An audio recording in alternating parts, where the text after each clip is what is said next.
Onofre Santo Agostinho, Janete Capiberibe e Jair Bolsonaro. Senhor presidente, eu já justifiquei, mas volto a justificar minha ausência na sessão extraordinária. Eu estava em Brasília, mas trabalhando com os motoristas de ambulância para nós tentar derrubar o veto. Estamos tentando fazer um acordo com o governo.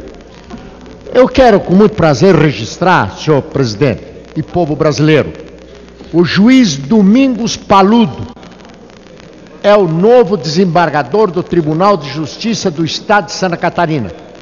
Foi eleito pelo Tribunal Pleno pelo critério de merecimento. Já vinha atuando como juiz de segundo grau na Câmara Civil Especial.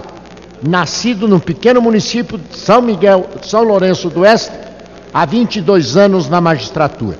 Por isso nós fazemos o registro desejando a este grande magistrado Domingos Paludo muito sucesso, luz suficiente para exercer essa profissão tão difícil que é de semear a justiça.